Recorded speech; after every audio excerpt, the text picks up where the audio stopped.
Hey, it's Chronologically Gaming, the only channel that's perpetually retro because we're playing every video game in order of release. These games are all brand new in the beginning of November 1982.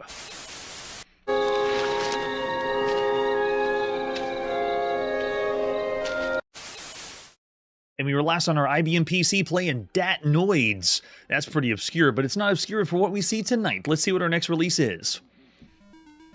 We're next going to the arcade to play Dazzler. I have no idea what Dazzler is. Let's see what this one's all about. A brand new arcade game. Here's the advertisement flyer for Dazzler. It's what something is looking for. It's what the monkey craves. Another ape. We got more apes. It's what must deliver through wild. It's a winner. It's Dazzler.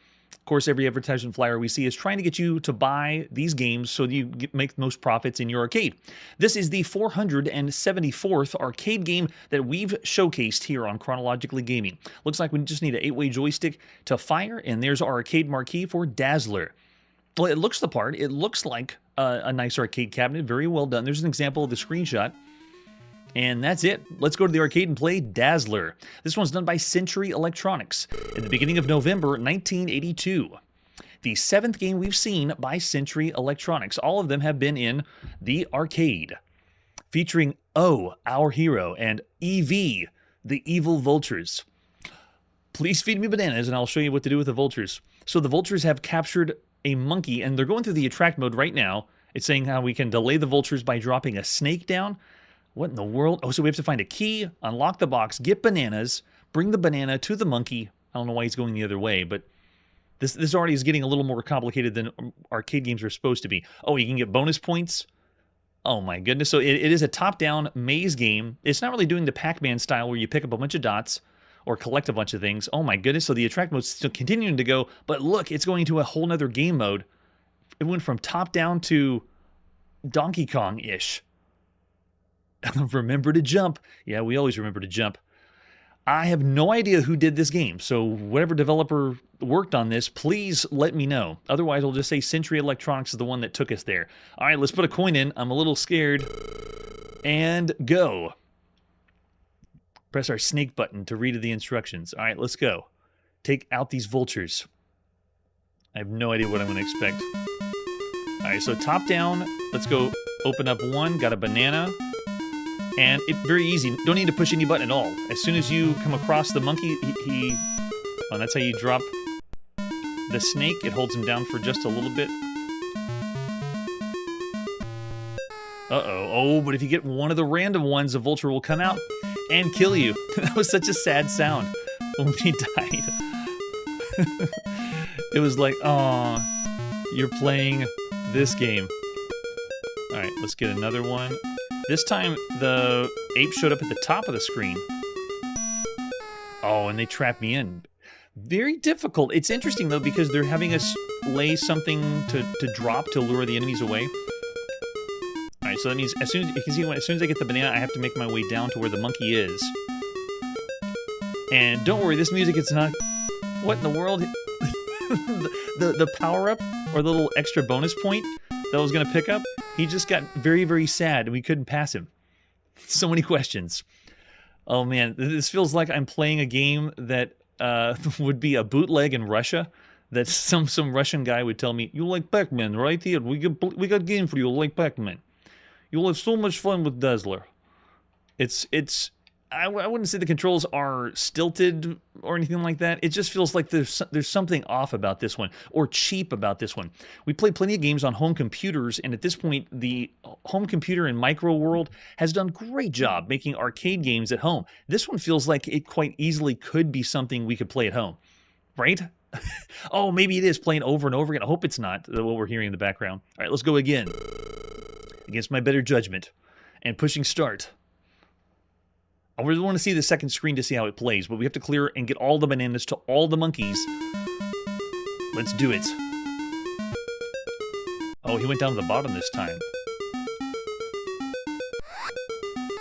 Oh, it traps me on the side. So the 8-way joystick really isn't doing anything. It's pretty much just the 4-way movement. And it looks like where the monkey and bananas show up, it's all random. It's like the question mark blocks in some of the other games we played. Like, look at that. I got a really lucky roll that time. Oh, but now I'm getting some kind of... I got a glitch where it wouldn't let me go to the right. Or the controls... The controls are not perfect. I'll just put it that way. We've already lost so many lives.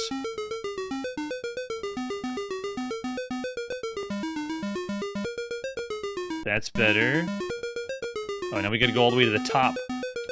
So yeah, it feels like sometimes my controls aren't responding as smoothly as they should. Let's go up here. Come on. Don't. Oh, he just did the... So whenever the power-up turns into a sad face, you can't collect it, and it becomes a barrier. It's almost like, imagine playing Miss Pac-Man, and some of the fruit that's bouncing around makes a sad face, so you can't get any of the fruit. We'll just tie him up. He's having fun wrestling the snake. Let's go this way. I'm trying to see what's up with the artificial intelligence. We did it! Oh, we did it! It's in the next phase. The music has not changed. Oh, it has changed. There we go. Okay, so now they're adding... Everyone gets that public domain song.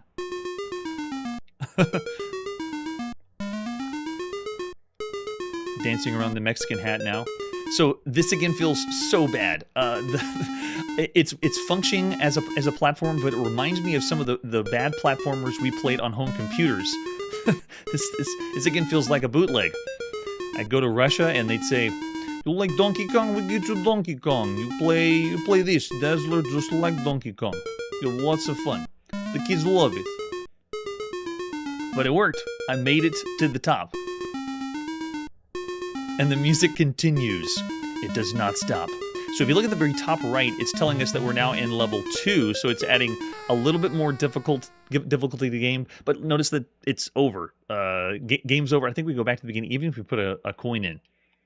Yikes. I'm going to go ahead and rub that one out. So first experience with Dazzler is, it just feels cheap. It feels like a cheap arcade game compared to all the other games we played at this point. I got an 8-way joystick, but I can't go up and down to put the score in. This feels like it's very unpolished, rushed, and it's trying to rip off, you know, Donkey Kong or top-down maze games. Of all the games we've seen up to this point, top-down maze games, there's a lot out there. The arcade maze game, we've played almost 290 of them up to this point, so there's a lot that are across all systems. Finally, let me put my high score in there. But the second game mode, the arcade platformer that they did, this would be the 54th arcade platformer that we played up to this point. In the arcade, though, this is one of the worst arcade platformers.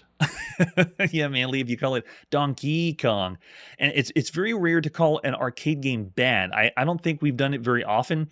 Said arcade games are on the 2-star range of all the arcade games you could play up to this point. But this one's cutting it close. After... multiple playthroughs. Let's go in one more time. I can see myself finding some kind of enjoyment to it, but it's more of you can tell it's just cheap compared to the other games you can be playing at this point. 2 different screens though, capitalizing on 2 of the main types of arcade genres is smart. So, but when you play it yourself, you realize that it doesn't have as much going for it as everything else that's out there. It's kind of amazing they did a Donkey Kong variant, and of course we got apes as one of the main themes of the game. Oh, we're getting some lucky rolls here. See right here, look, I'm not...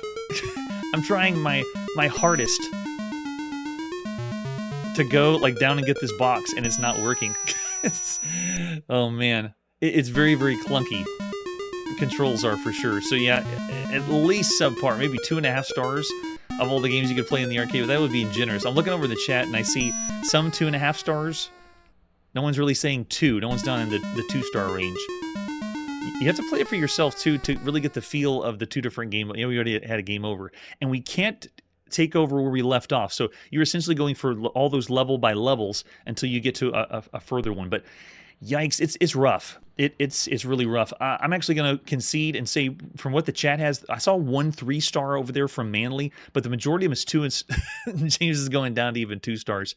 I want to showcase every arcade game, and I really do want to say this is bad. I want to say it's a 2-star game of all the games you could play across the arcade. We rarely do that. It's the controls, and because it feels cheap that they're ripping off something and they're not doing it as well as other games. If you want to play a better one that we played way earlier in 1982, The Amazing Adventures of Mr. F. Lee combines lots of different elements of arcade games, but it's doing it better than this. This one's...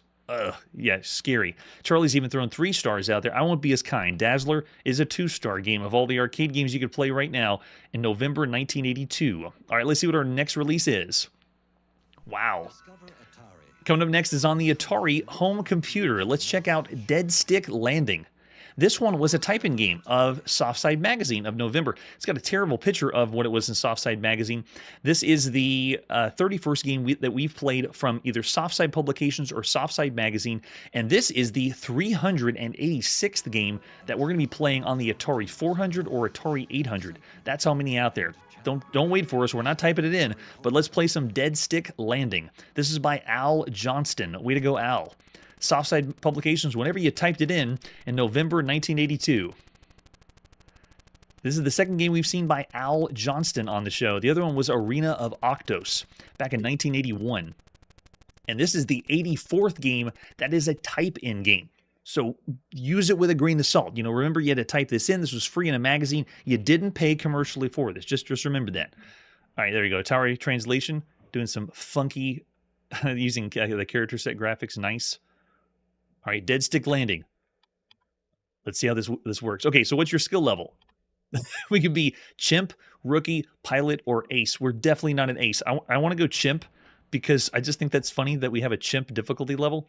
And then we can do re-entry practice, approach practice, or landing practice. This is another flight simulator, the 16th flight simulator that we've seen across all systems. Only 16 that are out there. Let's go for approach practice and see what that's like. All right, Columbia, this is Houston. You're on the traffic pattern for a Dead Stick Landing. Since this is a test flight, there's no need for you to do anything. The orbiter will fly by autopilot. Just sit back and enjoy your banana. Oh, because we're on, because we picked Chimp difficulty? Maybe we should have picked something else so we can actually fly. So this is what it's like to play Dead Stick Landing. I believe the first type-in flight simulator that we played. And bear in mind, we played flight simulators on micros like the ZX81, all black and white, or even a text-only flight simulator. Whoa, really? Oh, that's right. It does look like that. I don't believe it, but I feel like I have no control. I have the Atari VCS joystick plugged in, and I'm... Oh, it's because autopilot's on. No wonder I have no control. Because I'm playing on Chimp difficulty. So at this point, when you see this game, this is not how flight simulators look. The still best flight simulator we played up to this point has been A2FS1 Flight Simulator. That's going to be the precursor to the best flight simulator that we'll see later this year. This view is not doing very well. Notice that we have a smaller window in the middle of the screen, but it is not really showing. I think it's redrawing the screen slowly every time. So it is a very, very clunky flight simulator. but it was something that you typed in. And if you checked out Softside Magazine, this was a lot of pages to type in. Yeah, right? I am enjoying my banana while I play, though. But there's a lot to be desired on this one. Not as many features as some of the other flight simulators that we played, but there's not that many out there in general that you could be playing up to this point. I'm really not going to, that's all I'm going to showcase for Dead Stick Landing. It is not very good when you consider all the other games you could play across all the home computers up to this point. Lots of competition out there. Since we rate it that way, it's really not too fair because it's a type-in game. It's a flight simulator, and there's not many of those either. So while it is a noble effort, and Al Johnston did a really cool job trying to do this, I still want to say of all the games you could be playing up to this point, this is a 2-star game. And if you want to play something really good for flight simulator games, check out some of the other ones we've seen up to this point. Oh yeah, that's true. If it's free, do you change their rating? Good point, Charlie. Because this one you didn't have to pay for. Oh yeah, but the Thorn EMI one, Paul's bringing up in chat, that one's a very, very good one. A really good contender for the A2FS1 flight simulator. All right, here we go. After that, amazing showcase. Let's see what our next release is. But before we do, I have to introduce you. Before we go to our next game, we have a whole new computer that I have to tell you about because it's time to go to Japan. This is the Tomy Tutor, or as they say in Japan, theぴゅう太. This is by the Tomy Company. It's a toy company that was established in 1924 by the founder Eiichiro Tomiyama. It was called the Tomiyama Toy Manufacturing Company originally, and Tomy has up to this point done some dedicated consoles that we didn't play on the show, and it's done some handhelds. The handhelds that we've seen here on Chronologically Gaming have been things like Demon Driver, Cosmic Combat, Tennis, Pac-Man, Tron, and Kingman. Of the handhelds that we've seen, this is the first time that we've had any computer or console that Tomy has done because it's a toy manufacturer that's making a computer. It was manufactured by Matsushita, and it was sold in Japan as theぴゅう太. It was marketed as a computer that kids could use. So you look at it and you think it's a baby computer for babies, but there's a little bit more than that. In the UK, this was called the Grandstand Tutor. It's a home computer that's made by Tomy, and it was launched here in 1982, and in the UK asぴゅう太, and then Tomy Tutor in the United States next year. So all the games that we're seeing right now are going to be from theぴゅう太. And usually on the show, I have been splitting up systems based on region. I'm not going to be doing it for this one. The Tomy Tutor and theぴゅう太will both be all on the same system. So even though you'll see the title, it's the Tomy Tutor, it's really not out yet. This has not been released in North America. Only theぴゅう太has. If you open it up, the specs inside include a CPU that's a TMS 9995NL running at 2.7 megahertz. The memory is 16K, but you can go up to 64K. I recommend you do that because we're going to need that for some of the other later games. The graphics chips inside is a TMS 9918ANL. The resolution goes for 256 by 192 pixels. It has 16 colors and up to 2 colors out of 8 horizontal dots. 32 monochrome sprites, 8 by 8 pixels, a max of 4 per horizontal line. This has no hardware or scrolling function on this system, so they have to do a little finagling to get some scrolling going. The sound inside is an SN76489AN DCSG, or the Digital Complex Sound Generator. It has 3 channels, 2 for music, 1 for noise at 8 octaves. This system, we're going to be playing all ROM carts. It does take cassettes, but majority of these are going to be cartridges. And the reason why I say that is because this is architecturally similar, but not identical to the Texas Instruments 99-4A. It uses the same Texas Instruments CPU, and because it was announced as a children's computer, it's practically a cheap, evolved version of the Texas Instruments home computer. So think of that. It was a terrible marketing job. Theぴゅう太Junior is a console version of this home computer that's going to be released in April 1983, but that will be a console we won't showcase on the show because we'll be playing all the games that would have been for it here on the Tomy Tutor. This was removed very quickly from the market and replaced the following year by theぴゅう太Mark II. And that Mark II is familiar to another home console that we're going to see next year called the Sega SG-1000. That's the home console that Sega is going to put out. Really looking forward to that. But this computer looks really close to that. And they switched it out to the mechanical keyboard instead of the chiclet-style keyboard. The new model, or the Mark II model, was sold only in Japan and only for a short period of time. Right now in Japan, there's lots of home computers that this has to compete with, like the Fujitsu FM8, FM7, FM11, the NEC PC 6000 series, 8000 series, 8800 series, 9800 series, the Sharp computers or Sharp MZ line of computers. And then later there's going to be other ones coming from Sony, Panasonic, Hitachi, Sanyo, and of course there's Apple and Commodore that are here, but they're not really selling as well. Lots of competition already. And let's see what our first game is. So now you ask the question, what in the world is the first game release for this computer? Well, to tell you the truth, I don't know. I have no idea what was the first game that came out. So what I'm going to do is I'm going to be playing the games that you could play on the Pyuta in Japan. And the first one we're going to check out is Deep 6. Let's check out Deep 6 for the Pyuta, or later the Tomy Tutor. Here's the box for Deep 6. And again, bear in mind, the Tomy Tutor version is not until 1983, but this is also available in Japan. So that we're playing the version in Japan.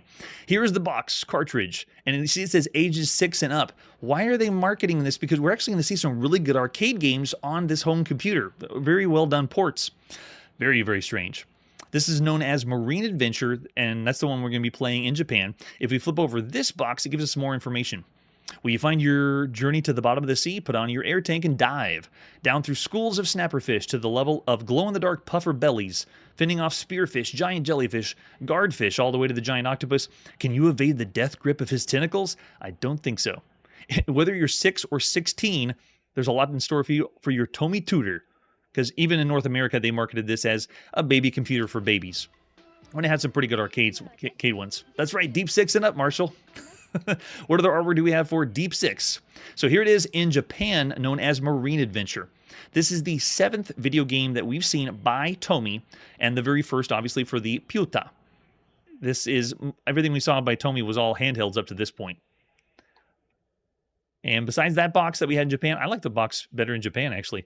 There's the system itself. The hand controller we're going to be playing on has a digital disc, very similar to the Mattel Intellivision, but the disc is only, I think, 8 directions, not the directions that the Intellivision had, and then 2 buttons at the top. There's the cartridge. We're going to pop in and play. They're including, at least in the North American advertisement, the Tomy Tutor has what looks like notebook paper to make you think that it's an educational title. And I'm sure they had plenty of educational software for it. We're only going to play the good stuff on this one because that's the ones that have been preserved the best. There's an example of the screenshot. Let's see the manual, because this will tell us more how to play the game. There, Deep 6. And again, the manual I'm showing you is the North American version that's coming out later because we can read it. How do you play?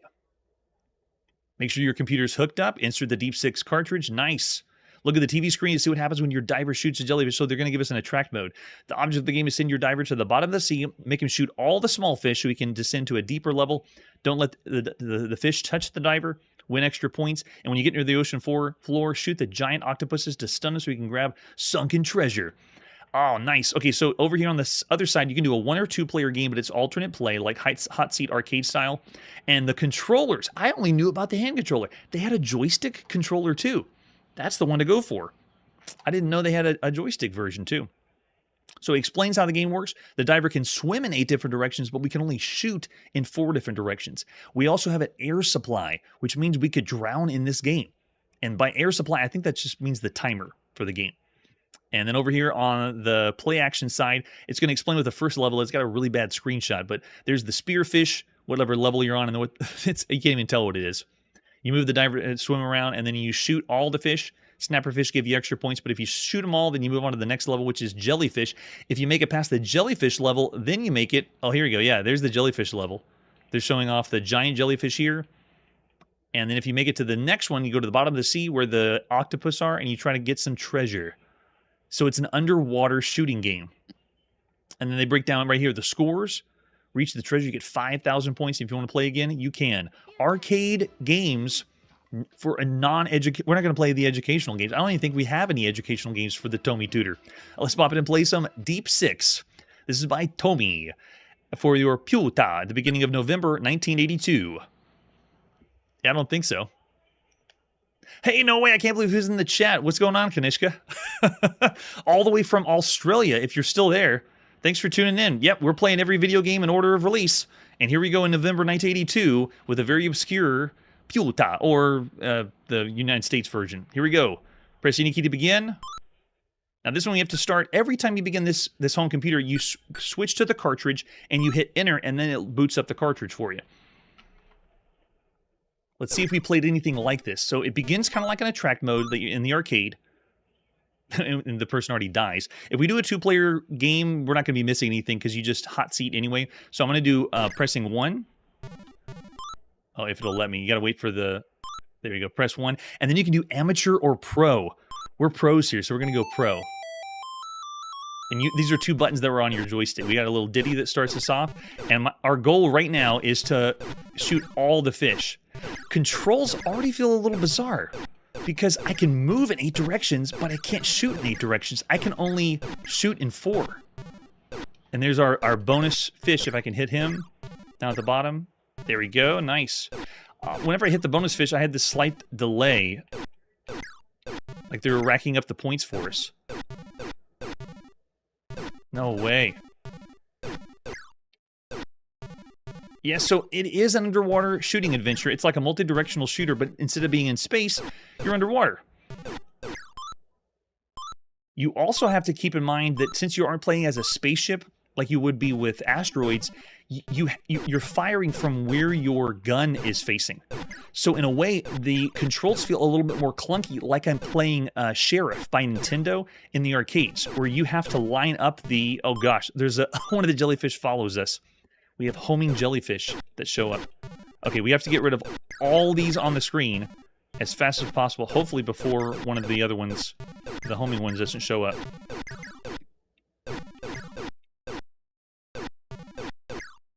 All right, so of all the games we've seen up to this point, I'm already feeling some vibes from games we played in the 70s. This is really similar, or makes me feel like I'm playing something like Shark Attack from, or Blue Shark from 1978, or Shark Attack from 1981, where you're needing to navigate yourself underwater. Oh, come on. There we go, got it. So as soon as you get all of them, then you move on to the last stage. If we can make our way down to the bottom to get some treasure. I don't think I can. Can I even shoot the octopus?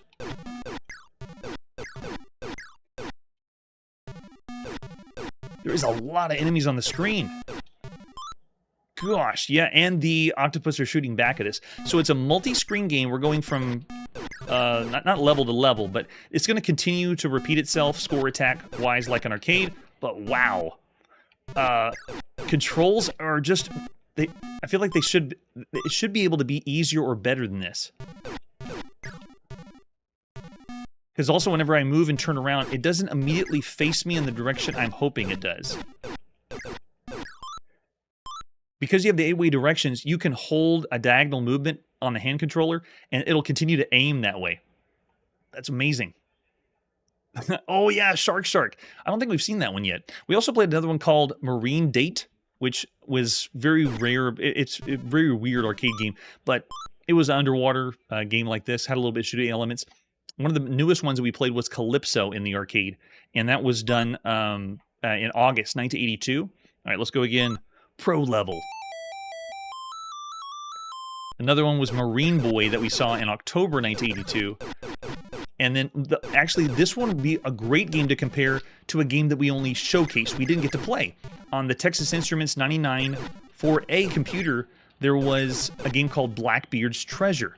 And we weren't able to play that one because it was available only on cassette, and I couldn't find the cassette. But when I saw screenshots of it, it looks very similar to what this would have been because this is a comparable computer. Oh, interesting. Okay, now I'm getting used to the controls. Because of the diagonal movement, you have a little bit more freedom, but you have to know how to move. Like, for example, if I move diagonally here, I can hold my shot in one way and just continue to shoot while I'm moving at the same time. So it's different. Especially whenever you're used to playing on the Atari VCS joystick or another joystick, you have to kind of... I have to re-teach myself how to play this way. It's very weird and strange. Look at that. See how I'm able to stay in the same place and continue to shoot that way? So if you did it enough, you get used to it. Wow. And then here we are again. I don't know if we can get... we get touched by someone else, so it's not going to work. In a world where we played so many different space sci-fi shooters, it's very refreshing to play a shooter that's taking place underwater. It's a difficult one to rate because we don't have too many games on the home computer that are comparable. Gameplay-wise, we do, because you take all those space shooters and it's easy. So I would say this one is really, really cool for the very first game we had ever seen for the Tomy Tutor or theぴゅう太. So of all the games you could play across all home computers all over the world right now, this one's still fairly average. The 3 screens is interesting, but the control scheme is a little bit interesting and strange. Looking over in the chat, I already see James throwing out a 3.5 to 4 star. I won't be as kind. It's different, and it could have been done better. Instead of having an 8-way movement with 4 directions to control, even though this is, I'm going to say, average 3 stars of all the games across all home computers right now in November 1982, it's not really average as far as the content, the theme and being underwater shooting. But I'll still say 3 stars of everything you could play up to this point, gameplay-wise. Yeah, looking over the chat, I see mostly 3 stars from Charlie and Psychosis Media too. So there you go, the very first game that we're playing on theぴゅう太or Tomy Tutor. Everything that we check out for this computer is going to be either on the Tomy Tutor, theぴゅう太, orぴゅう太Mark II. It's all going to be right here on this system just because of how rare it is. All right, it's time to put the video game playing on pause. That's all the time we have for this episode, but we're going to keep playing our quest all through every system, console that you can think of, every video game in order of release. Next time on Chronologically Gaming, a new game for the Commodore VIC-20, a new magazine trying to rival electronic games, and have you ever seen a dragonfly? That's it for today, and like I always say, fun has always been there.